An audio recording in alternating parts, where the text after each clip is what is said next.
20. You know when you are I've worked with kids a lot, and they come up with games that don't make sense, but you go along with it because you're like, oh, they're kids, they don't understand. This is what I feel like I'm doing, and you're like, yeah, oh my gosh, this fake soup tastes so good. Let's just go with it, bro. Can't really fact check it.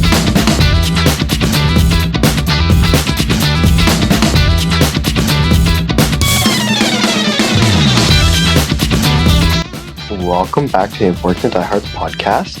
Hashtag number 58. Mackenzie Entwistle. Gross. Wow. From your Chicago Blackhawks. Thank you. That's ball knowledge. Mm-hmm. Welcome back to the podcast, everyone. My name is Evan. I'm a Senators fan. I'm Always second over. Oh my god. Omar, I'm the Leafs fan. Sofiato, a Caps fan. I don't know what's going on with And we have a yeah. trade deadline episode. Special. Brought to you by Vegas Casinos. Fuck Vegas. I think, okay, we have a lot of trades to go over, but I think we need to just rip the Band-Aid and get right into Vegas first. Well, so. You said structure and you just completely... No, yeah, that was structure. So we'll do structure right after Vegas. I feel like you want to start with Vegas. No, wait. So this podcast will be going over the trades that happened over the last week. We will also have a roster game as well as a stack game. And we'll go through different trades and teams and their acquisitions. And there are if we don't think it's that interesting, sorry, we're not talking about your Yakov Trenin for a third, even though that's kind of interesting.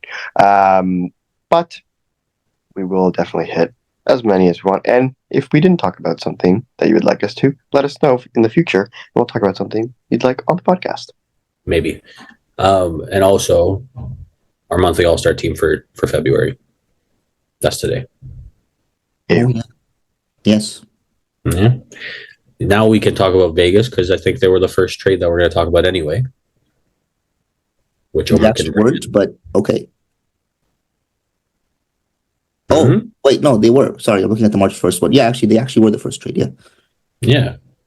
Which was? So, the first trade by your Vegas Golden Knights was on March 5th. We had forward Anthony Mantha from the Washington Capitals going to Vegas for a second-round pick in 2024 and a fourth-round pick in 2026. The Caps fan here, your thoughts? You know, last year I would have been jumping up and down with joy. This year, I'm sitting down and still overjoyed because it's the best case scenario for everyone.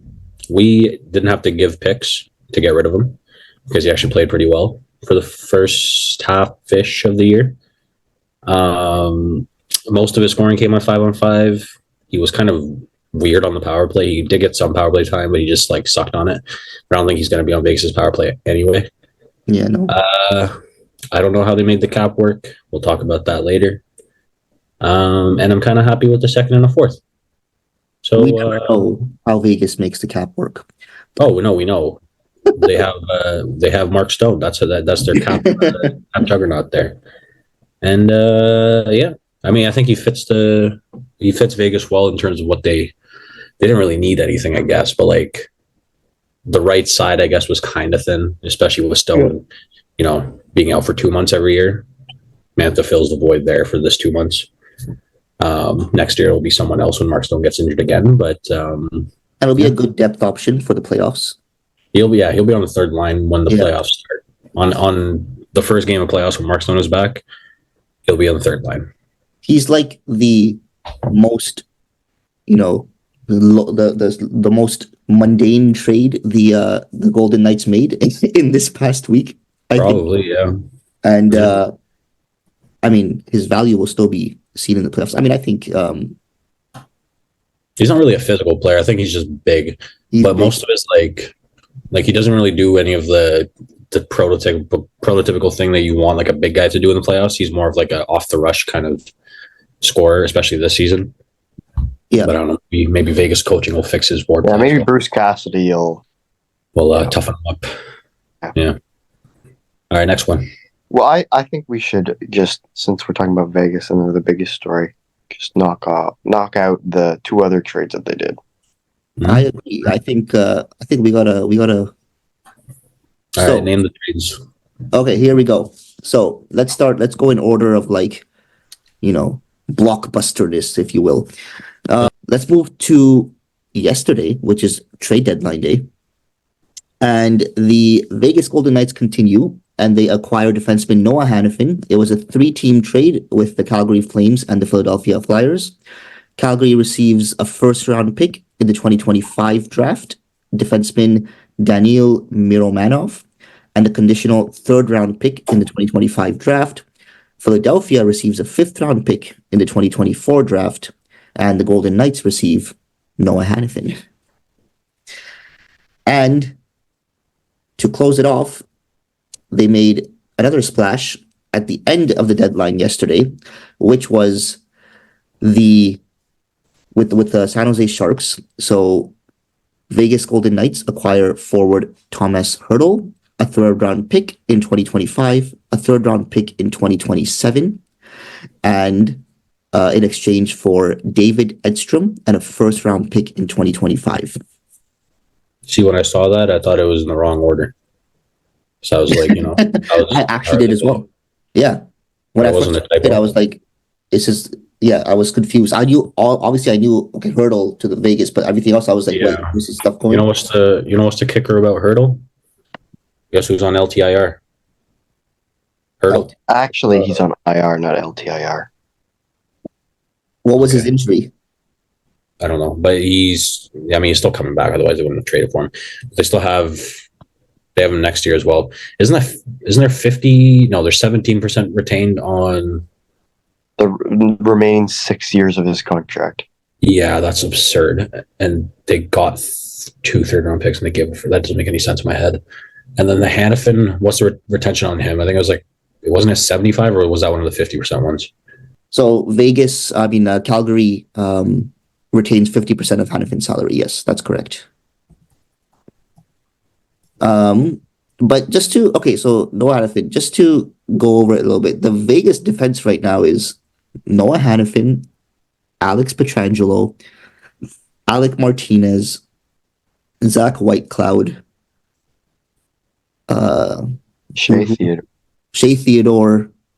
Who am I missing? Brandon Haig. And McNabb? Yeah, McNabb. Yes, McNabb.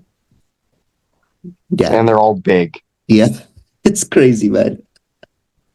So, you know what he's going to bring he'll bring some more puck movement to the blue line. He'll fit in on the power play, I think. I don't think Hanifin's going to be on the power play. Not even on Unit 2? Who's on their Unit 2 power play right now? It would be Pietrangelo and Theodore. Theodore's on the first, Pietrangelo's on the second. I don't think they have 2 defensemen on the power play. They also have Alec Martinez on IR, and he should be back this year. We already said him, but whatever. Yeah. Did you know they also have Alec Martinez? And then they have 4 guys on it. Oh, that's the other guy on LTIR. Robin Leonard is on LTIR. I forgot about him. So they have $14.5 million in LTIR right now. So they have Stone, Leonard, Martinez on LTIR. Right now they have Hertl coming in. Martinez is just on IR. Okay, IR. They have Hertl coming in on IR. They have Mantha starting right away, and they have Hanifin starting right away. So once everyone's back, come April 1st or whatever, the playoffs start, April 10th or whatever, once everyone's back, this team's going to be insane. Mm-hmm. I don't know how. It's almost like it shouldn't be able to happen because, there's a salary cap in the NHL. Yeah, it's crazy. I don't know. The West I had as every series is tight and insane, even in round 1 going in, if playoffs started today. And I was like, I don't know who I have coming out of any of these series. I think I've got Vegas coming out of anything right now in round 1. Vegas is in the second wildcard spot right now. Yeah, and I think they have I don't think anyone beats them in round one, at least. Vegas is in the second wild card? They dropped, I think. I was just listening to what Ryan Whitney said a couple of days ago. I thought LA was in the second wild card. LA was, yeah, but I think Looking at the standings right now because I'm looking at. I have to look at it now. I'm No way looking at Vegas lost that many games. NHL. Vegas is wild card. Yes, they've gotten overtaken here, so they are.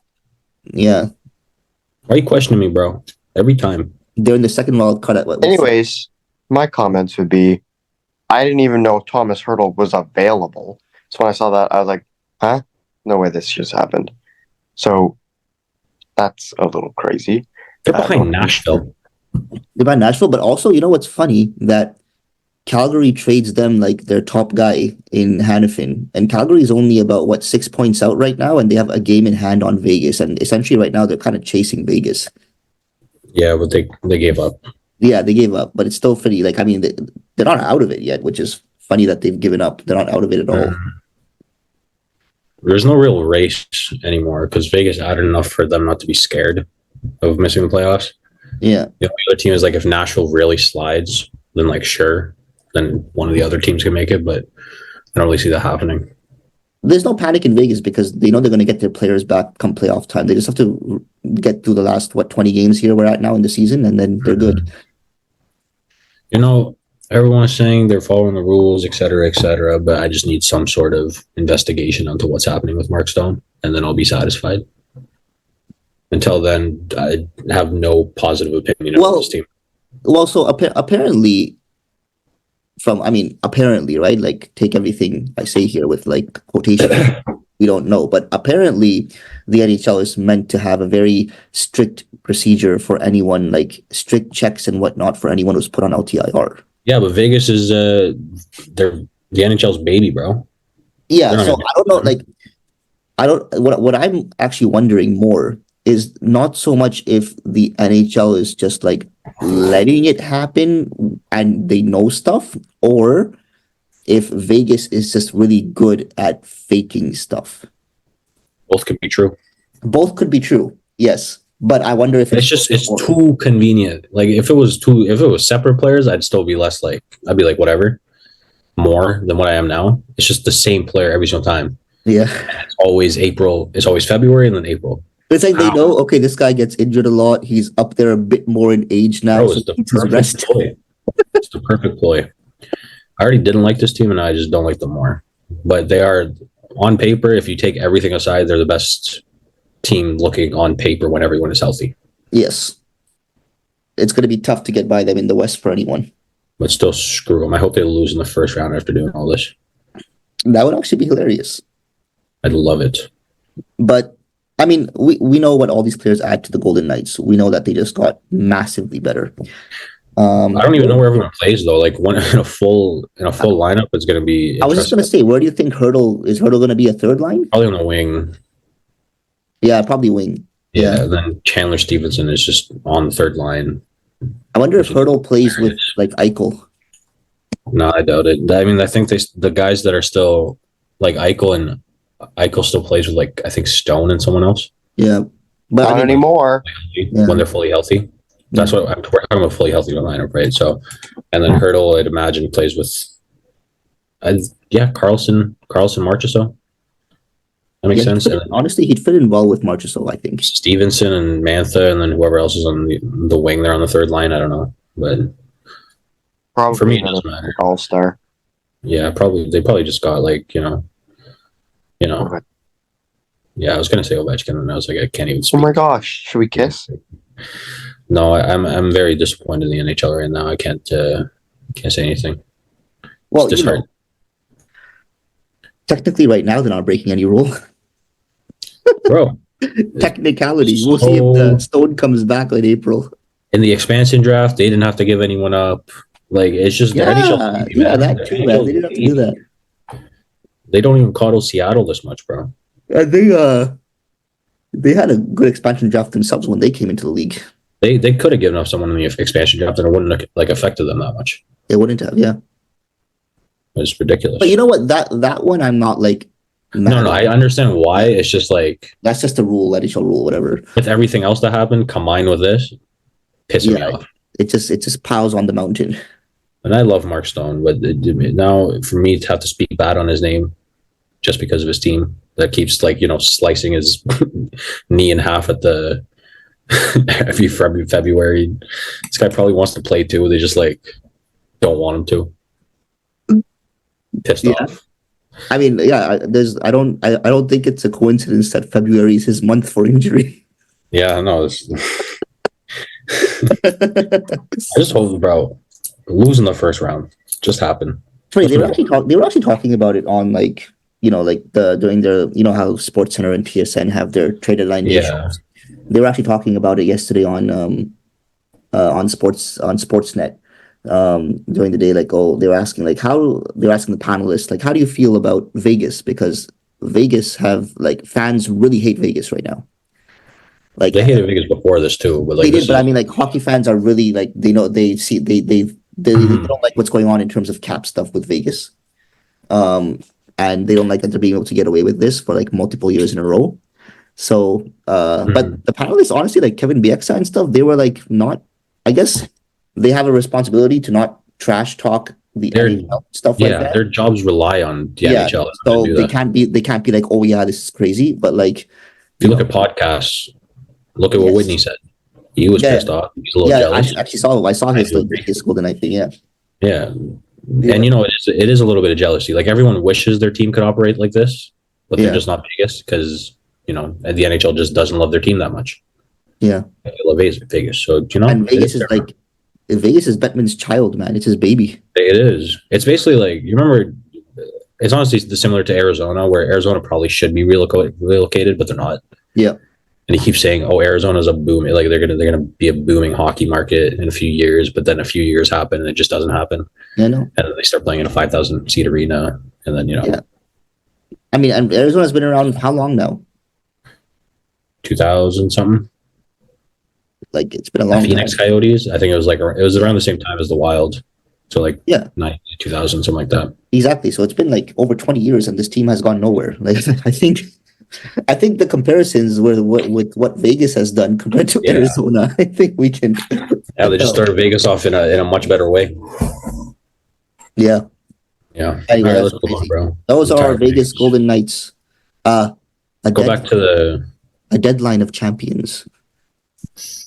All right, so let's move to someone else now after the Vegas Golden Knights. Let's go on to yours truly, the Ottawa Senators. So on Thursday, the Senators trade forward Vladimir Tarasenko to the Florida Panthers in exchange for a conditional 4th-round pick in 2024 and a 3rd-round pick in 2025. And I'm going to start this off by diverting to the Sens fan. Evan, how do you feel about this? All right. I would just like to say I don't want to hear it from Sufi, and I don't want to hear it from Elliot because I already did at work. Well, you're going to hear He had a no-move clause that he could waive for where he wanted to go. His family lives in Florida, so realistically, the only place he was going to go was Florida. So if Ottawa wanted to get anything for him, that's pretty much where he was going to go.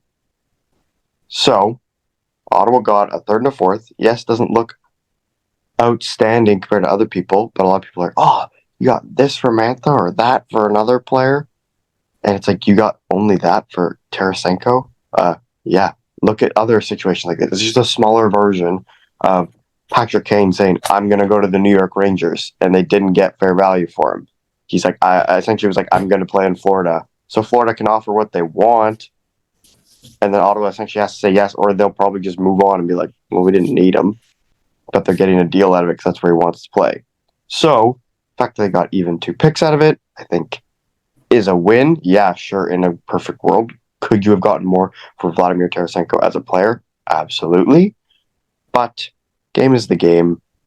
He wasn't probably going to stick around, and he's on the first line in Florida, and I have him on fantasy, so that's a win. There's 2 kinds of Sen fans, right? There's the coping, and then there's the Elliot. But for me, I understand what he's saying. I just disagree, but I don't really care enough to go in depth on it. Sophie, this is a podcast. Please go in depth. No, it's just bro, like it's just I don't know. I hear we've had a lot of trades with the Sens that have been like, oh, they haven't got enough return, and then one person saying, oh, their hands were tied. One person saying, oh, you should have got more. It's just going to be the way every single time with the Sens. We've actually turned nothing into a third and a fourth. We signed Tarasenko and got rid of him. Sure. Good. For me, it comes down to I think the season itself. I think is a bit. The season itself kind of led to this, and like they were hoping that adding Tarasenko meant that they were going to go on a playoff run, so they didn't even want to trade him in the first place at the deadline. So it's more of a stain on their season than, trading Tarasenko for what seems like less. Right? Like I think that they were hoping that Tarasenko was going to be a part of their run, not someone else's, and that's why everyone's expecting more of a return for Tarasenko, because they were kind of assuming that Ottawa was going to be out of it at the deadline, but I don't think Ottawa thought of it that way, because they were hoping that they were still going to be in it. So when it came down to Tarasenko having a full no trade clause and then being traded somewhere, Ottawa they didn't want to trade him at the deadline. So that's why they gave him the full no trade clause. And then this just happened because they were sucking the whole season. And now Tarasenko kind of has to go because you have to get something for him. So I get that. And that's pretty much all I have on it. I think going into this season, Sens probably thought they were going to be a little bit more in a buying position this deadline. Or at least competing, because even if they were like close to the playoffs, they wouldn't have traded Tarasenko. They wouldn't have, and they would have potentially added a piece or two to improve their chances if they were in the fight or if they were trending towards playoffs, right? But in the position they're in, then it kind of everything got screwed for them. Like with the moves they made in the offseason, I thought they had a chance here. And also with the type of contracts that they have that they could trade now, they're more likely to make off-season deals than trade deadline deals. Because if you're trading someone like Shabbat or Chikrin, there's no, like, in a season, unless, one of them was going to Vegas, it's hard to make that kind of salary work in a season. Yeah. And, I mean, Chikrin would have been the one, but I just think that they probably just didn't find the right offer for him or something, I guess. So, I mean, fair enough for holding on to him. Yeah. Go to Tampa.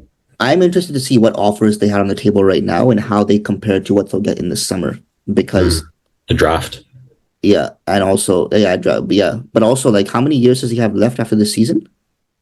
1 year, right? 1 year. So how many does Shabbat have left? I feel like Chikrin's. Don't tell me. I'm gonna guess. Look, you keep talking to her. I feel like Chikrin's value right now. Well, I would argue that Chikrin's value right now is greater than his value would be in the summer. It's probably lower, actually. No, I would say it's greater right now because he has the rest. Like, they would pay more because they would have him for one season after this, along with a playoff run this season. Right? I'm kind of just basing it more off his play, but I don't know. Yeah, but I don't know. Like, we'll see what he gets in the summer. I just feel like this might have been the opportunity to get a bit more out of him because he'll be on a team's playoff run at this point and down the stretch. Yeah. Chikrin is tied for 7th in the NHL in giveaways. Most of the other players on the list are people like Kucherov, McDavid, McKinnon. Who have the puck a lot. Yeah. I mean, that's fair. But again, I think that's just versus trade value. Regardless, yeah. So wait, how many years do you think Shabbat has left? Guess. I think he has 3 or 4. Homer, how many do you think he has? Honestly, I don't know. I'm going to say 2. I think 4. 5. Damn. After the season 5? 4 after the season, so like 4. But still, that is. Thank you. Go Sens. That's not. Yeah, they're gonna have to trade Chikrin because there's no way you're getting rid of that contract. Not even a bad contract. What's Shabbat's $8 million? Yeah, he hasn't been worth $8 million his entire. He's more of an $8 million player than Chikrin, and that's what he's gonna want. Oh my god. Okay, Chikrin's not gonna want $8 million. You don't think if Chikrin goes to UFA next year, he's not gonna get anywhere near $8 million, bro? Look at the top 4 defensemen. Have you seen the people that get $8 million? Look at the point up this guys like Shabbat.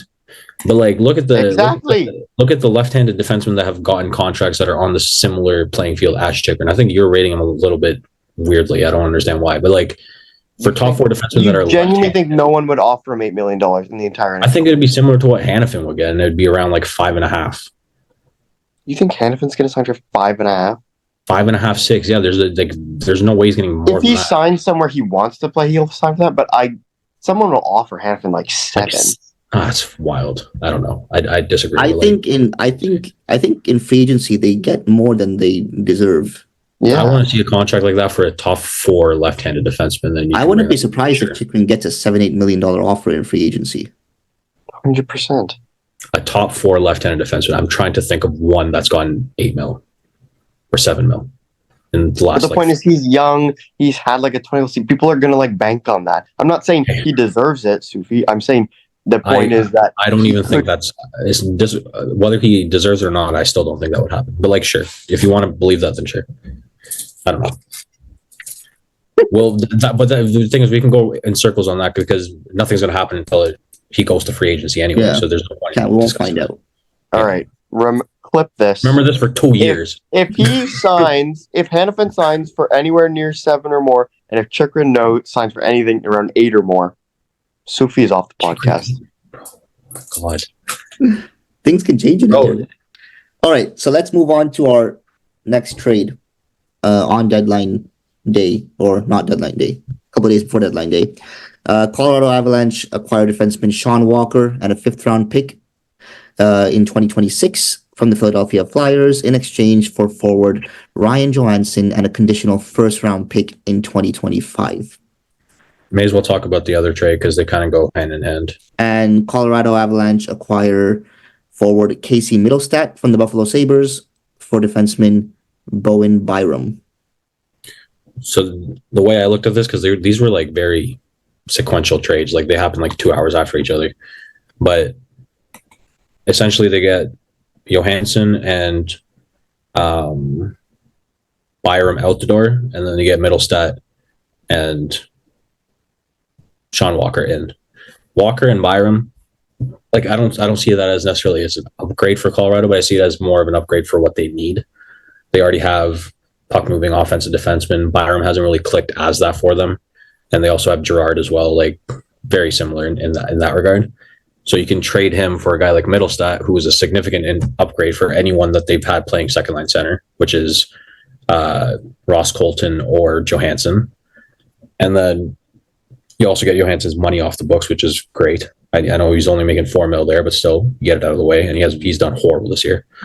And Middlestadt this year and last year made a significant jump in his play. So young, fits in well in that second line. And then Sean Walker adds like a very good defensive defenseman. Doesn't make too much money. I think he's perfect there. So for me, Colorado improved a lot in the areas that they needed to improve. The only other thing is goaltending. It's kind of just hard to find a goalie right now. That's actually good and not going to cost you everything. So I think they can make their goaltending work with the decor that they have now. Also, Byram scored. Byram did score. And they added Yakov Trenin for a 3rd, and I think that's all it was.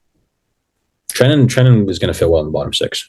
Yeah, that's a bottom 6 playoff guy for sure. For sure. And to be fair, Byram for Buffalo it does also make sense there.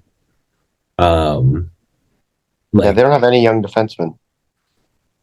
Yeah, but I think that they could take a chance on something like that. I think Middlestadt. That was sarcasm. People don't call me dumb. I know they have Darlene in power and blah blah blah. I know that. I think that they can take a chance on him. And Middlestadt has kind of fallen out of favor there in terms of like he's playing really well, but he's kind of like the 3rd guy in terms of centers. So it was just an asset that they didn't really need as much as defense. Yeah. All right, let's move on. All right. So up next, we have the Edmonton Oilers acquire forwards Adam Henrique, Sam Carrick, and an unsigned draft choice goalie Ty Taylor, and a 7th-round pick in 2024 in a 3-team deal with the Anaheim Ducks and Tampa Bay Lightning. Anaheim receives a 1st-round pick in 2024 and a conditional 5th-round pick in 2025 from Edmonton, and Tampa Bay receives a 4th-round pick in 2026 from Edmonton. How much retention was on this? Yeah, so they're getting 75% off of them because Tampa is also retaining 25% of the salary. Okay. I like that deal for the Oilers. So random. Why It's is a why is random Tampa deal. getting involved? Why is Tampa getting involved? It's not random for the Oilers. I'm saying like Tampa. When have we ever seen Tampa retain salary just for the fun of it? I mean, I feel like getting Sam Carrick is kind of interesting, but I think he's just a throw in.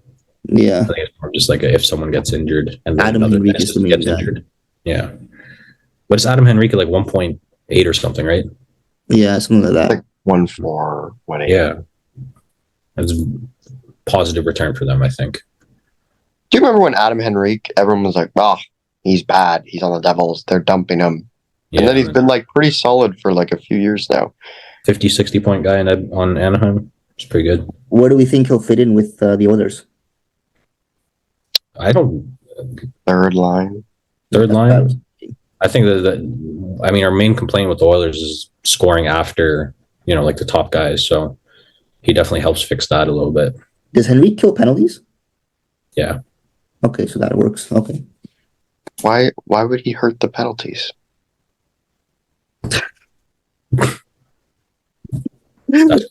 All right. Never heard that before.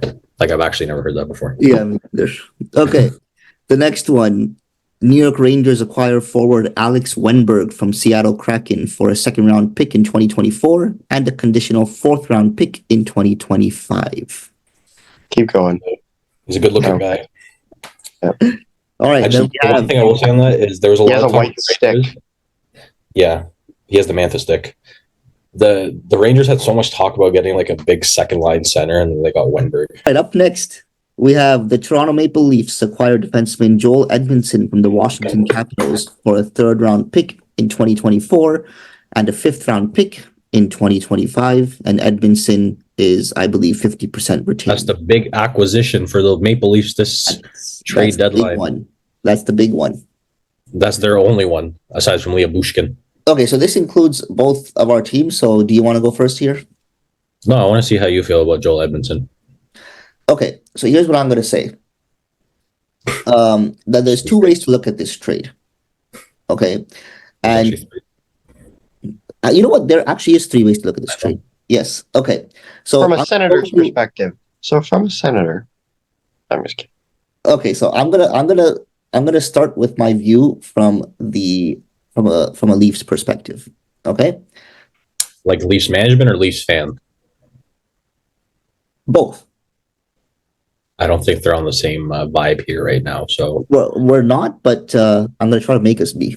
Okay. So a player like Joel Edmundson, I think Ilya Lyubushkin fits into the same category there. Similar. I would say Edmundson's a bit better.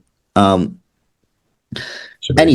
a player like that. Now, players like that who have gotten, whose analytics are obviously atrocious, like in every single department. There's not a single silver lining there apart from maybe hits or something because of their size. However, here's the thing. An Edmundson or whatnot can be a useful playoff player. I understand that part of it. So I understand why management would be like, I think this guy will be useful in the playoffs. I get it. Big body guy. He'll push people out of the way, keep the front of the net clear. He's had a couple of cup runs with Montreal and... Montreal. I think he had one cup run. No, I'm St. Louis, right?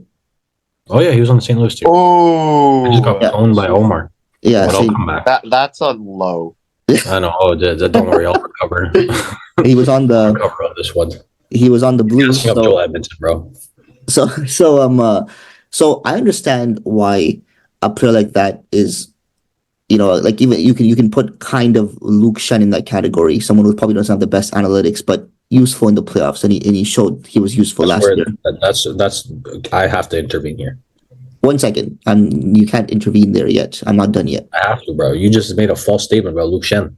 No. Luke Shen is. I'm not saying Luke Shen has good analytics. That's Luke Shen is at the same level. I'm not saying Luke Shen is at the same level as Edmundson, but I'm saying Luke Shen is like your big body guy who's not gonna produce and stuff in other areas that much, but he's gonna be there as a strong presence. But that's kind of his role. Okay. I'm sure he's better in analytics overall than Edmundson and Bushkin and stuff by a lot. I'm not saying he's at the same level there. But anyway, But here's where my gripe is. Like, I understand why a player like this is useful. So I'm not looking at the analytics and being like, oh, this sucks because of the analytics. Because I'm like, okay, in playoffs he could be useful, whatever. Yeah, who would do that? You know, the reason I have a gripe with it is that players in the past, like when Edmundson was useful on teams in the past, it wasn't. It was because they've had players that were much better. And the thing is, Leafs don't have that on defense. Leafs don't have, like a Victor Hedman or a Noah Hanifin or even a Sergachev or a Petrangelo, like when he was in St. Louis when in that cup run. They don't have the big guys that have to take the big minutes. And so Edmundson can be useful in a lower role doing that kind of stuff. And that's fine. His analytics, I'm not bothered about in that scenario. But if he's going to take big minutes, and if he's going to be one of your top 4 guys, that's an issue. So that's where I'm like, if that's all you're doing, and we got Edmundson, and sure, he can be useful, but we don't have a stud defenseman that's going to take a bunch of minutes away from him. So that's what I don't like. If I'm seeing Edmundson paired with Morgan Rielly or Lyubushkin paired with Morgan Rielly, that's an issue. That's, you know what, fair. You gain some perspective there at the end. Because I do agree with that. But I did misconception. The analytics are one thing here. It's just the fact that they're not good. You can watch Joel Edmundson play and be like, man, this guy shouldn't be in a top 4 on any defense in the league. I think anyone can just make that distinction by watching him. Same thing with Lyubushkin. They get torched off the rush. They get torched in their own zone. It doesn't matter if they can move bodies. They're too slow getting back anyway. In the playoffs, yes, you want big players like Luke Schenn, who's actually good defensively, or Gudas, same thing. Even though I was hard on Gudas before, he's improved a lot this year. But last year you hated on Gudas. I know, but this year he's been amazing on Anaheim. It's the weird. They traded Lyubushkin, they kept Gudas. Says a lot. Anyways, like those players can be useful. You just have to find the ones that are actually good. It's not like for me, Edmundson goes into the playoffs, he's going to get torched by any team that has any kind of remote skating ability. And he's going to be playing 22, 23 minutes a night. And then he's also a player that takes more penalties than he, draws by a very large margin, which is another problem for the Leafs because their penalty kill isn't that great. And then it just these 2 trades cause more problems for me for the Leafs than it fixes. And those are their only 2 deadline deals, aside from the one forward that they got. And that was probably the best deal. They tainted that one good bottom 6 deal by trading for 2 useless defensemen.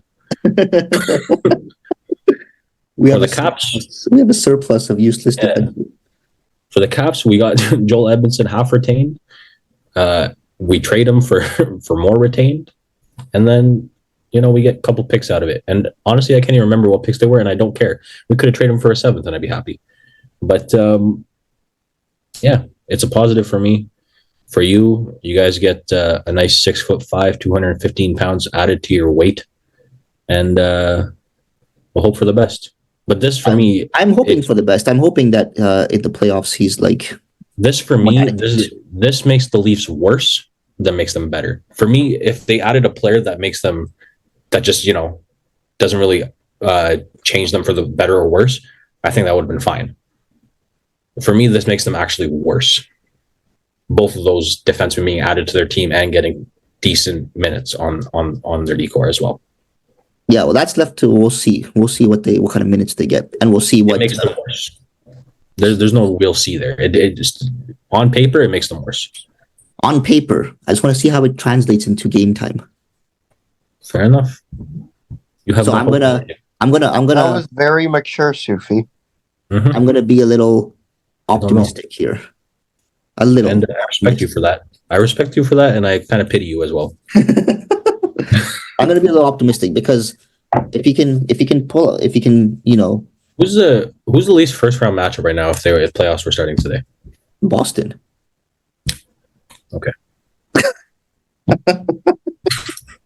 Which is funny because they're not technically the fastest team, and I still think they would torch both of those players. Yeah, but I mean, Lyubushkin is actually I mean, he was with the Leafs a couple of seasons ago.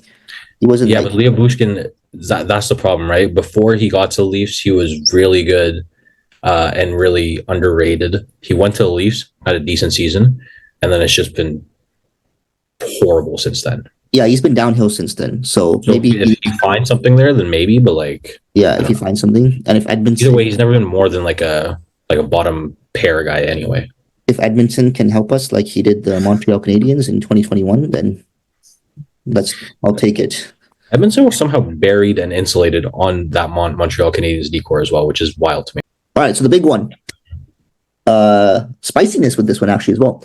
Carolina Hurricanes acquire forward Jake Guentzel and defenseman Ty Smith from the Pittsburgh Penguins for forward Michael Bunting, forward prospects Vasily Ponomarev and Ville Koivunen, the rights to forward Cruz Lucius, a conditional first-round pick in 2024, and a conditional fifth-round pick in 2024. So, bro, it's great for Carolina.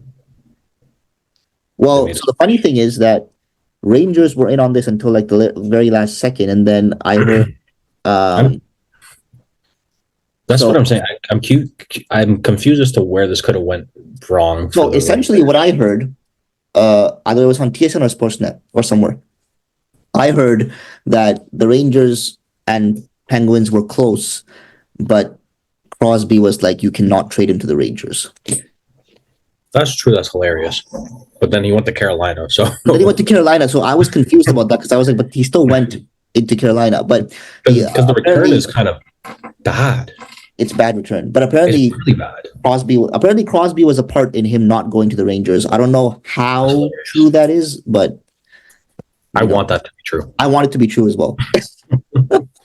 And it was very obvious that Crosby was not happy with it. The interview after. That interview after, where he's just like, I don't know what the management's trying to do. You have to ask them that and whatever. But he's not happy. They also did ask him that after they got pounded 6-0 by the Caps. Yes, that's true. They did also do that. But anyway, Jake Guentzel, a 40-goal scorer. He's like a point a game or so this season, almost, if not. So Carolina gets a massive player. And they barely have to give anything up. And honestly, they've given up Michael Bunting, and after him, I can't tell you I know even one of these players. Well, okay, like normally, I mean, I don't know how much you would know on prospects regardless, right? But like these prospects, I can assure you, top 9, bottom 6 might not make the NHL. Yeah, that's what I assumed. Yeah. Yeah. Because if they were well potential, if they were well potentialed players, then I'm sure I would have heard of them. Yeah. That's not. I mean, maybe one of them pops off. Who knows? But it's just not a good enough return. But now Guentzel's gonna fit into what, at least for second line on no. He could be on the first line. He could be on the first line. Yeah. It's they could have. That's a team that could have 2 first lines. The only thing is, the second line center is kind of up for grabs. Like Kuznetsov could take it. We can talk about that now. Kuznetsov got traded to Carolina, 50% retained, and Caps got a 30-round pick. Yep. I think the hope there is that Kuznetsov can fit in the second line. He just needs to play like he did 2 years ago, at the very minimum, somewhere close to that. Which, I mean, I think is possible. It just depends on his motivation and stuff like that. Like, I think he can be that. Like, he can fit as a second line center in a well insulated environment, but it really just comes down to him personally and how he handles it. So that really determines how this works for Carolina and how this helps them in postseason, because if Kuznetsov doesn't work, then they're down to Jack Drury, Jesperi Kotkaniemi as their second line center. What I'm also curious about Guentzel is he's spent, however many years now, like 7-8 years or whatever, playing with Crosby. Yeah, but we've talked about that before. When Crosby was injured, he had the exact same amount of impact and points per game and everything too. Yeah. I'm just wondering. I'm just wondering how he gels with some of the guys on Carolina. I think he'll be fine. Obviously, I just wonder what his production will be like compared to, because he's used to like playing a certain style with Crosby, so his style is gonna have to shift on a new team and everything now. Probably. Yeah, but I think he'll be well insulated. Like if you're playing with Aho, Necas, and Svechnikov. Yeah. Like. in a system where you can, like, he doesn't have to be crazy defensively or anything like that either, because they have so many defensive players on that team. Yeah. And the power play is nasty. Oh yeah, the power play is nasty. Winnipeg Jets acquire forward Tyler Toffoli from the New Jersey Devils for a 3rd-round pick in 2024 and a 2nd-round pick in 2025. I like that. That's a good I like one. that for Winnipeg. It's a good one. I think Toffoli is your perfect playoff player. And they needed scoring depth help, so Yeah. it fits well. their top nine's good. Their top nine's, they actually need a defenseman more, so I don't know if they traded for one or not, but I guess we'll ride with Hellebuck and see where it goes. The Nashville Predators acquire forward Jason Zucker from the Arizona Coyotes for a 6th-round pick in 2024. This was a weird trade with 6th-round pick. Like, I know Zucker isn't crazy or anything, but 6th round for him, They have no leverage because he signed a 1-year deal, probably hoping, cap will go up. I'll get a lot of ice time. I trade to contender. Hopefully, I'll make more money in my next contract. 6th So, round? like, I feel like no one was probably interest just low on him or something. Like, I don't know. He's having a decent year on Arizona. He's had like close to 30-goal seasons. I don't know. It's a weird deal, but I get it. I guess I don't know. Nashville's also, I don't know what Nashville is doing. To be fair, I like this for Nashville. No, but I'm just saying, if in free agency, Nashville looked like they were kind of going for it, but not going for it, and then in the deadline, they're doing the exact same thing. Yeah. But, yeah, that's true. Although right now they're like, I mean, Ryan O'Reilly's loving his time in Country Town. Yeah, I think Ryan O'Reilly, they could have been in the bottom part of the league, and he still would have loved being there. So Yeah, but he's a big reason why they're up there. All right. Boston Bruins acquire forward Pat Maroon from the Minnesota Wild for Luke Toporowski and a conditional 6th-round pick in 2026. that would be great for Leafs. Another an amazing move for the Boston Bruins. He's got cups. Yeah, that's what I mean. It's a good move. And in a Leafs and Bruins playoff series, he'd be a very fun player to watch. He would be. He might provoke the Leafs to actually play Ryan Reeves. Yes, that's true. All right. So, to the Lightning. The Tampa Bay Lightning acquired defenseman Matt Dumba and a 7th-round pick in 2025 from the Arizona Coyotes for a 5th-round pick in 2027. I don't know how they weren't able to make anything else work for, a defenseman that was actually good. I don't know how that's what they got for Matt Dumba, a 5th-round pick. That's it. He's been really, really bad for like 3 years. Like really, really bad. But like this is not the Dumba that you're remembering where he got like 60 points and 20 goals. Like that happened once. Yeah, true. Yeah.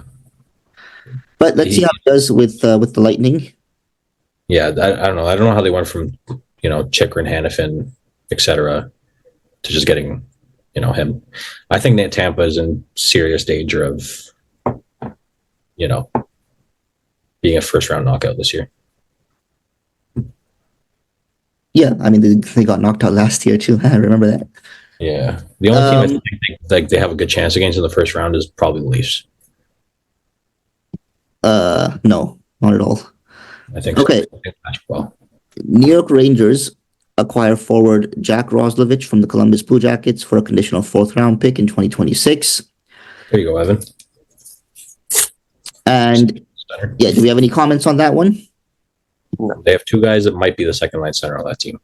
That's pretty much it. And that brings us to our final couple of trades, which is the Toronto Maple Leafs acquire forward Connor Dewar from the Minnesota Wild for forward Dmitry Ovchinnikov and a 4th-round pick in 2026.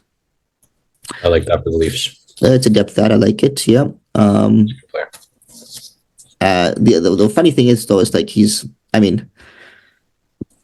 we have a guy like him already in David Kampf. Yeah, no, but I think he's a bit better offensively than David Kampf. Yeah, so I guess we'll see how where he fits in. And then to end it off, San Jose acquires goalie Vitek Vanecek and a 7th-round pick in 2025 from the Devils for Capo Kahkonen. This was the Devils adding their goalie. And Yes, it's Capo Kapanen. Kahkonen. Kahkonen. So let's see how he does. That's going to be their playoff push with Kahkonen now. Yeah, I don't know. I was kind of annoyed this deadline. I wanted to see a goalie go somewhere, bro. Like, I think Markstrom should have been dealt. But, I really wish Nashville was worse because then I think we would have seen a Saros trade. yeah, but that's what I was thinking. I heard so many Saros rumors. Then I looked at Nashville in the standings and I was like, why would they trade him now? There's no point. There's makes no sense. Yeah. When they're in the playoffs and they're playing well, so why would they trade the best goalie? Get something better for him in the offseason. As a team like them is like the definition of if you have a good goalie, you can get far. Yeah, he's not even having the best season this year. Yeah, but if you have a guy if you have a goalie with that skill in the playoffs and he gets hot in the playoffs, like it doesn't matter if you're not as good up front as the other team. Like you can win that series. Unless you end up against Vegas. True. But yeah, that Nashville Predator team against Vegas in the playoffs. Think of the skill discrepancy. the skill discrepancy would be large. Yeah, too large. All right. Remember, who's your biggest winner? Who's your biggest loser? Well, I mean, the biggest winner of the deadline is the Vegas Golden Knights. For you? For me, it is the Vegas Golden Knights. Yeah, I mean, I don't think there's an argument against that. The only reason you're not going to say that is because you hate them. I have good reason.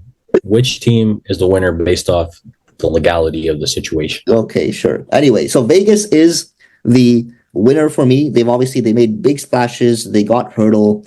They got Hanifin. They're amazing everywhere.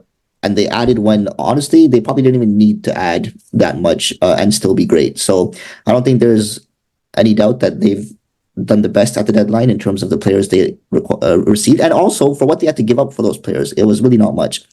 And like that Hertl trade we didn't even mention this actually, but that Hertl trade was a theft. Yeah, that was one I would veto in fantasy hockey. Yeah, like that's insane. I don't know how that happened. That's insane. The biggest losers for me, despite how disappointed I am at the Leafs, the biggest losers for me are the New York Rangers. Oh, shit. I think they had a couple of players that they were after. They didn't hit those trades. And what they did do I don't think was good enough. So I don't think the Rangers, I think the Rangers are the biggest losers of this one. That's where we disagree, because it's like, I don't think the Rangers they did bad. But the thing is, the players that they added didn't make them worse. Sure, yeah, but they just, they didn't do much. All right. And they fell out of the big names that we thought were definitely going to them. So yes. I don't know what Chris Drury was doing on deadline day, but there were big things that he really missed on. We don't know the real reasons, but yeah, he was trying a lot harder than Treleving, whatever his name is. Treleving, yeah. Yeah, those are my two winners and losers. Is Colorado Avalanche biggest winner? They fixed up the things that they needed to fix up. They added some good bottom six forwards as well, which was a little bit of a weak point going into the season. And now their bottom six kind of has variance. So, like, I think Ross Colton will be in there. I think Duhaime with Colton and Trenton. That's going to be like a sick third line. And then your top six is just nasty now with Middlestadt, the rest of the second line. And then, is Gabe Landeskog coming back for the playoffs? Have we heard anything about him? I actually don't know. Imagine that, eh? Imagine that LTIR move. And then my loser is the Leafs. They're the only team to get worse after the deadline with the moves they made. So, while trying to get better. There's some teams that were actively trying to get worse. The Leafs were trying to get better, and they got worse. So, like, the team like the Rangers. Debate. Not really. Because the Rangers, they added, so they needed a center. I mistaken, said second line center. They needed a third line center. And realistically, Wennberg and Roslovic, like, one of them can fit that role. The other guy can move to the wing. That's not really that big of a deal. Where I thought it was a little bit bigger of a hole. And then, like, It's not. They're already a good enough team. They added 2 players that might work, and they did lose out on some big pieces, but I don't see that as a major loss because they didn't get worse. The Leafs didn't get their defensemen. They got 2 big guys and a bottom 6 player, and the 2 big guys made them worse. Therefore, they are the loser. Up for debate. Evan? Winners, honorable mention to Colorado. That's the other team I was thinking of. Winners, VGK. And losers, I don't know if this is a hot take, but Tampa. I feel like they got Duclair, who really doesn't do anything for me, and Dumba as well. Like, they got players that were probably like their 4th or 5th option that they probably actually wanted. Mm-hmm. And neither of them strike me as like guys that will perform super amazing in the playoffs. Like, if they got like Yakov Trenin, that's a player that Tampa would have usually gotten, put him on the 3rd line, whatever. But yeah, it just feels like they added people who there was a need, and then they filled it with people who, I don't know, it just doesn't fit like a playoff lineup, in my opinion. Yeah, I mean, Duclair is probably just like a break-even kind of thing. But then Dumba, I think, actively is just like, you went from potentially getting Hanifin, Chikrin to Dumba, and that probably makes you worse overall. So, like, I'd probably agree with Tampa being, like, in there for that mix more than the Rangers. Like, I think that they were probably... Yeah, what a bad pick. Yeah, that is terrible, man. You went chalk with VGK, and then you said the Rangers were the worst of the deadline. Brutal. I mean, they were. What? Yes, they missed out on players, but so like that would be a problem if they did nothing. They did something, and it didn't make their team worse. All right, so since March has just started, that means we have to go over our monthly All-Star team. So Suki's going to name off some players that performed extraordinarily throughout the month of February, and we are going to pick our All-Star lineup. All right. So we'll start off with center. I think there's 3 guys that finished pretty well. Matthews, Suzuki, and Thomas all are around pretty much the same. Matthews with 20 points in 12 games, 13 goals. Suzuki had 17 points in 11 games and 11 goals, which is absurd. I didn't know he did that. 16 points in 10 games for Robert Thomas. But I think the clear runaway here is Connor McDavid, 27 points in 12 games, 2 goals and 25 assists in 12 games, which is ridiculous. Also, honorable mention to William Nylander. For center? Oh, sorry, you said centers. Sorry, no, sorry. Yes. Okay. You might want to keep that name in mind. I think he's going to be your right winger or whatever he plays. So, but yeah, so my vote's for McDavid. Let's do it. Omer? My vote is Matthews. I know it, bro. I'd call him. You never had to call his stats. You're going to pick Matthews. You got to back me up with McDavid because there's no way that McDavid should be losing this month. And you know it too. I know, but you did it anyway, so I can pick whoever I want. Shut up. All right. Left wing is pretty interesting. So we have Kaprizov, Tkachuk, Hagel, and Panarin. Kaprizov finished with 18 points, 7 goals, 11 assists in 11 games. Tkachuk, 17 points in 10 games, 5 goals, 12 assists. Hagel, 16 points in 12 games, 6 goals, 10 assists. Panarin, 16 points in 11 games, 5 goals, 11 assists. For me, this comes down to Kaprizov and Tkachuk. Sorry, why isn't Kucherov part of your list? This is left wingers, bro. Oh, He's sorry. right. Sorry. He doesn't know where anyone plays. Oh, man. God damn. I'm going to go Kaprizov on this one. 7 goals, 11 assists in 11 games. I'm going to go Matthew Tkachuk because Florida has been so hot lately. Yeah. Yeah, I'm going to have to go Matthew Tkachuk. Wild. All right. Oh, we disagreed with Sufi. Matthew Tkachuk has 16 penalty minutes in 10 games also. Yeah. Valuable player. Can barely stay on the ice. Wow. He isn't even on the ice and he scores that much. That's crazy. Maybe you should get your vote too. The right wingers, it's a 3-horse race that involves 2 Leafs. So I'm probably going to pick the guy that isn't on the Leafs. It's Kucherov with 19 points in 12 games, 6 goals, 13 assists. Mitch Marner, 20 points in 11 games, 3 goals, 17 assists. And Nylander, 9 goals, 12 assists, 21 points in 12 games. I'm probably going Nylander. I'm going to go Nylander. How was he in -3 and Marner was a +9? That's so weird. I don't care about that. Marner's been hot too. I'll go with Marner for that. Sure. I mean, I'm kind of inclined to go Marner. You know what? I'm going to go Marner. I'm going to go Marner. All right. I'm going to go Nylander. All right.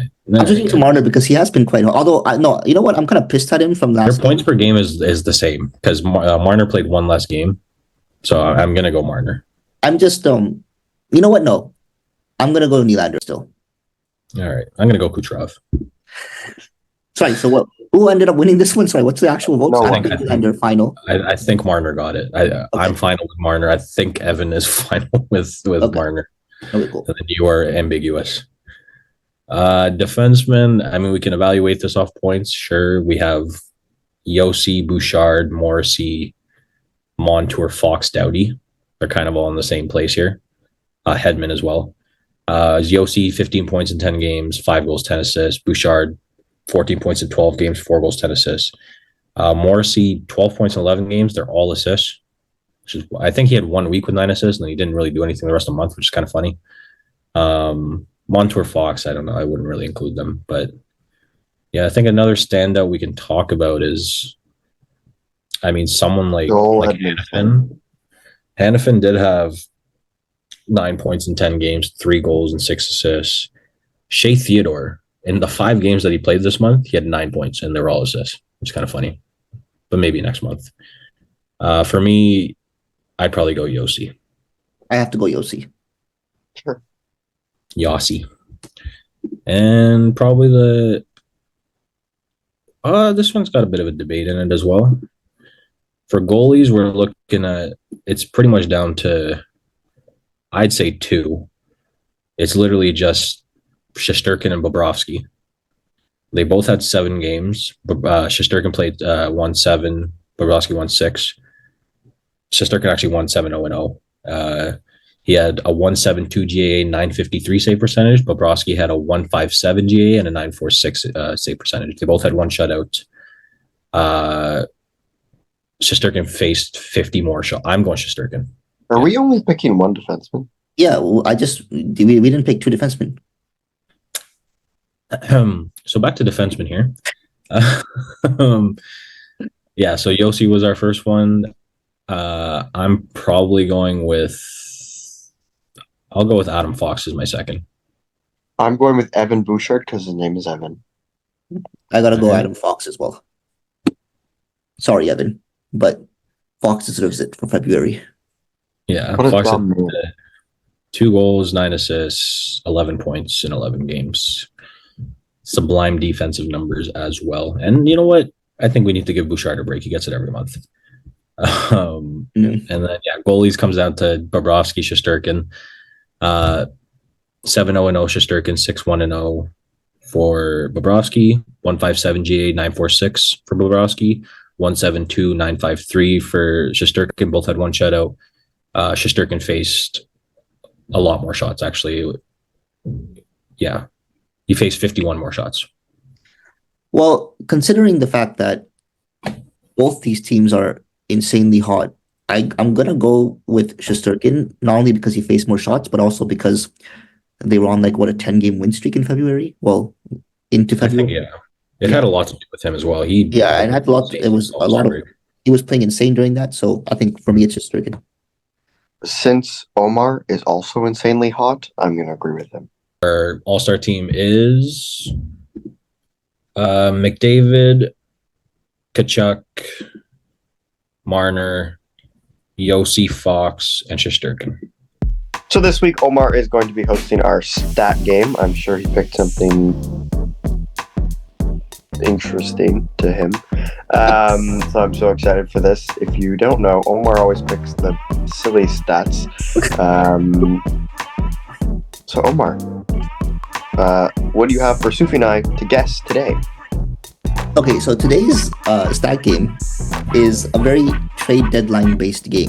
So it's not a player 1 to 5 stat, it's more of a team stat. And so what every trade deadline we have teams going for the big names that are available to go for that year.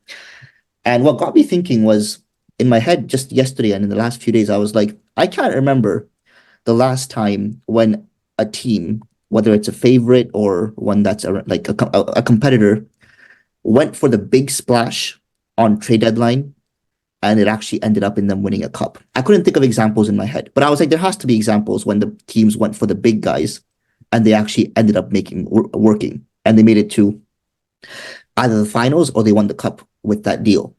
So, because I'm always thinking it's the Tampas who get like the third liners, the perfect third line fit, the perfect depth player. They're the ones that make the difference and they get to the finals. Who's the team that's done the big splash and gotten all the way? So here's what I've done. I've taken the last 10 years from 2013-14 until this season. Okay, well, not this season, until last season, because we don't know what's going to happen with these playoffs yet. So until last season, 2022, 2023. And I have to preface this by saying that I want you to guess the five teams that have, in the last 10 years, 5 teams that have traded for either the biggest fish or one of the biggest fishes of that year's deadline and actually made the finals or won the cup with it.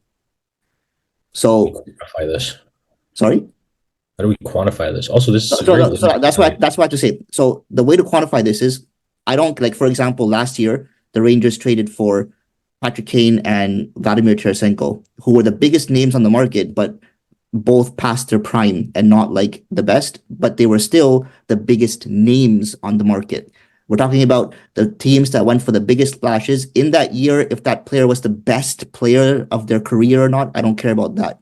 Biggest names, biggest splashes. Even if Patrick Kane is not in his prime, he's still the biggest name that's moving on trade deadline day, right? So we're just naming teams. You're naming, well, ideally, I want you to name the team and the trade they made and the player they got to get to that final. And that subsequent year they made the finals or they won the cup that year. So what I'll start by saying is I have 5 teams down, and of the 5 teams, 1, 2, 3 of the trades related in that team winning the cup, and the other 2 trades were they made the finals. So you know what we can do here, Evan? We can literally just go and figure out who made the finals. Yeah, so if you go through each year, teams that we have, go through 2013-14 and go every year, see what the finals were, and then decide who you think would have made the trade. Well, I have one for sure. Okay. This has to be specifically trade deadline deal. Or a trade deadline deal. So not like an off season deal. No, but like, could it be like mid season? What I've done is I've put down anything that was trade deadline or in like the week leading up to trade deadline. Because I was thinking Jack Eichel. That was off season, no? Was it? I think that was a month into the season or something like that. Oh, okay. No, that wouldn't count. Yeah, okay. That's not a strike. How many strikes do we have? I will give you guys 10 strikes. Meaning you have 2 guesses per each, right? There's 5 teams. Let's just name teams and then be like, yeah, we know the guy. No, I want the trade. I want the player that they got. Like, I want the trade as well. I don't want just the team thing. So the first one that I have, and we'll go from like latest to earlier. Okay, so the first trade that I'm going to use is the 2019 Stanley Cup Final, which was between Boston and St. Louis. And in that year, at deadline, the Bruins made a trade. Can you tell me what that trade was? Like, who the hell went there, though? Was that Taylor Hall? No, it can't be the Krug trade because Krug happened after. Because Krug didn't win the Stanley Cup.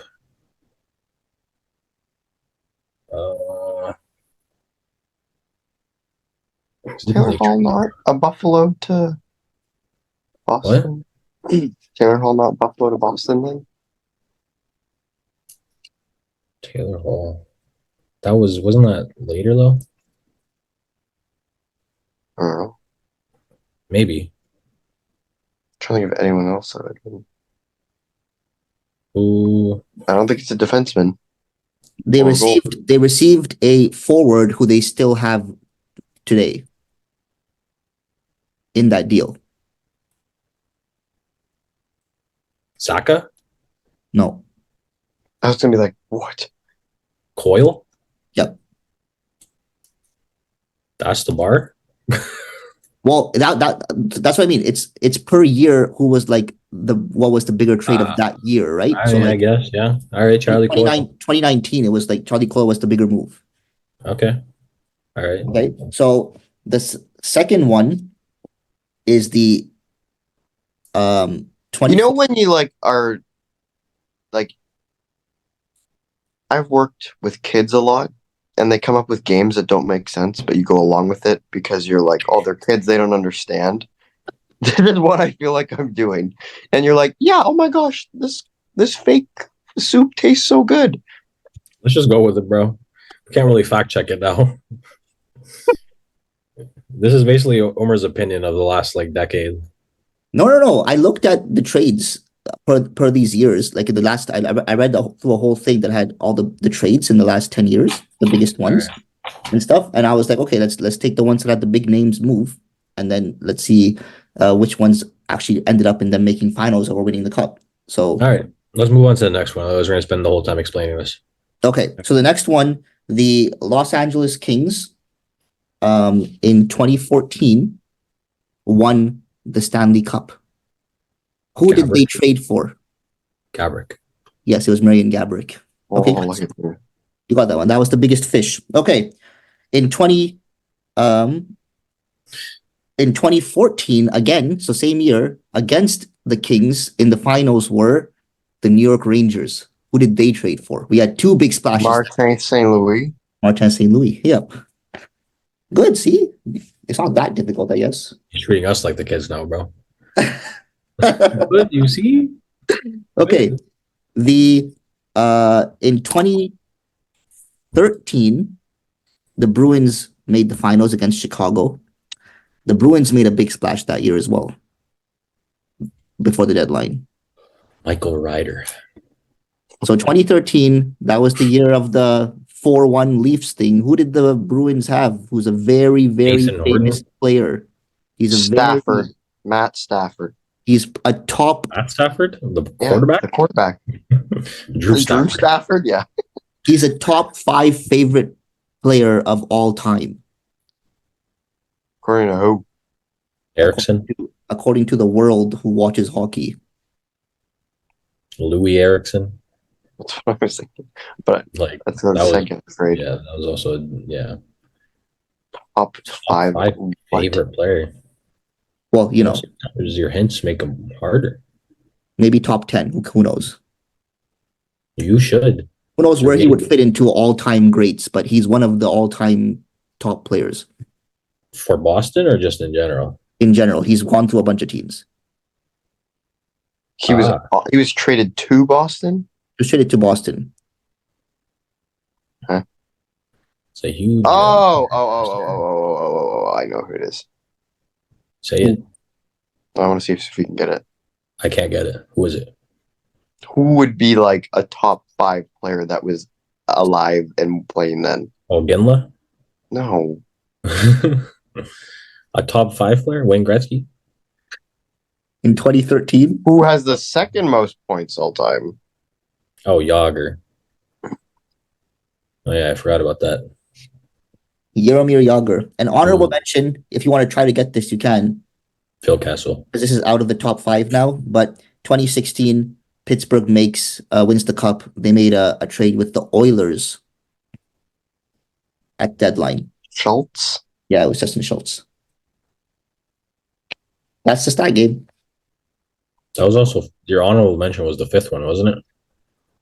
No, we did. We did 5 already.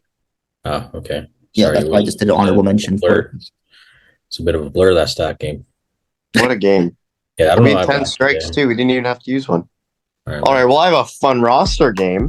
So something we do as well in the podcast is one of us picks a roster, whether that's an all-star team, past NHL roster, whatever it is, and the two other people will go back and forth naming players on that team.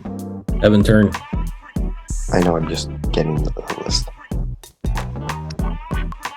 He's better. Are you doing one of those things that Sufi does? All right, so I thought it would be funny if we did the current San Jose Sharks roster. Dumb's fuck. Oh man! Because I was like, we always do past, but never present. And they just... Are we talking current after trade deadline? According to NHL.com, who's currently on the San Jose Sharks active roster. Dude, after the trade deadline, it makes it at least a little bit harder because there's two players that are pretty well known. I don't know who's on San Jose. I don't follow that team at all. Who's going first? And I will always let Omar go first. Oh my god, I'm the one that always loses, bro. Logan Couture. That is correct. William Eklund. That is correct. No, I don't know who else is on this team, man. Bro, got some. I just need to last longer than you do. I just My first. who's first one. even their goalie this year? You talked about one of them. Blackwood. Is he the That goalie? is Yeah, correct. Blackwood. Vanacek. That What is the hell, correct. man? I can't even say Thomas Hertl anymore. Or Duclair. Vlasic. That is correct. Mario Ferraro. Yep.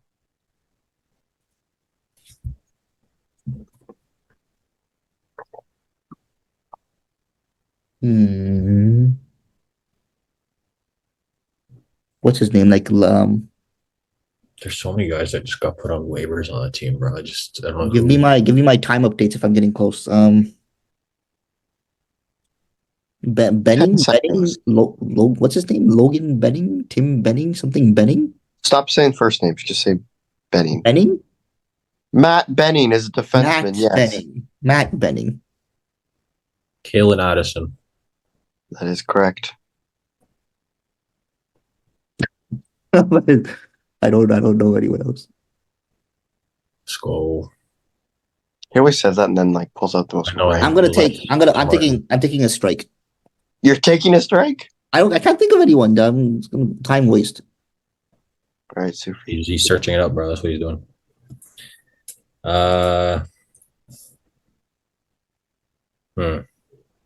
Granlund. Yep. What?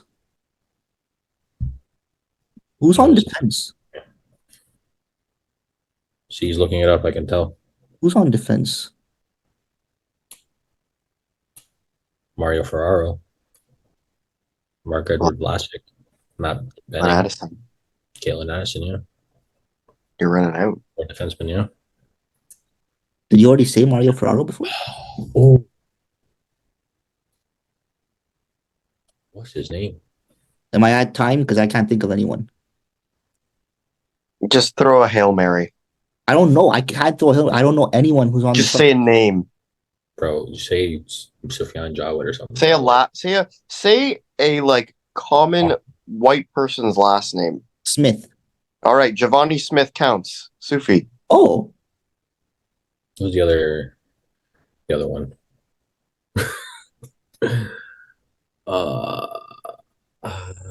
Crap. Is Luke Cunnin on this team, or did he get put on waivers? He is on this team. Let's go. That was such a shot in the dark. All right, Omar. James. Last name James? Yes. Are you hoping LeBron's on this team? What has there ever been a player with James? Barabanov? I believe so. Yep. How are you coming up with these guys? I win. Do you want to keep going for fun? No, I have one strike left. What are you talking about? No one has the same birthday as me. I'm trying to figure out what a name that could be I could just use and it could potentially be a player. Even if you use a first name, I'll allow it to help you. It's Kyle. not to be. Kyle. Kyle? Kyle? Yeah, Kyle. Kyle. Kyle Burrows on defense counts. This is rigged. I'm Vegas. No, you see, no. I'm taking this win. I don't care. This is too hard of a game. Who's the other? The other? I don't know. Sam Steele. He's not on that team. Is that your guess? Yeah, He's on Dallas, so no. I know he is. I just Right. on my first strike. You're not getting any more help, by the way. I'm not. Okay. Paul Paul, as a first name. Paul. I think you're out. No. Let's go. Would you like me to tell you some people you may have been able to get on this team? Or do you want to go do a little victory lap, Sufi? Oh, I won either way. So we didn't say Zadina. Zadina. Zadina, sorry. Why did you say it like that? Zadina. Ew, that sounds like sexual. Yeah, I could have got Zadina. I don't know what happened there. All right. And Carpenter. Listen. So you have Justin Bailey, Thomas Bordelot, Ryan Carpenter, Mike Hoffman, Klim Kostin, Kevin LeBanc, Nico Sturm, Zadina.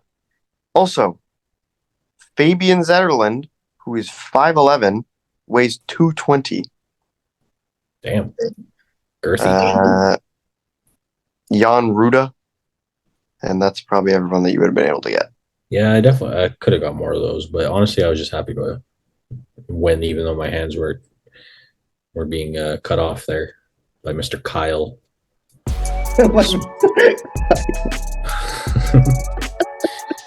All right, man. Thank you, everyone, for tuning into the episode. We know the last little bit may have been a little confusing, but you can blame whoever you want for that. We appreciate you listening to the podcast as always. If you want to see future or past episodes, and you can share it to your friends and family, because we are the best, obviously. You can find our podcasts on Apple Podcasts, Spotify, Google Podcasts, Amazon Music, iHeartRadio, Stitcher, SiriusXM. Check us out on YouTube. Follow us on Twitter, Instagram, and TikTok at The Unfortunate Diehards. And we'll see you next week.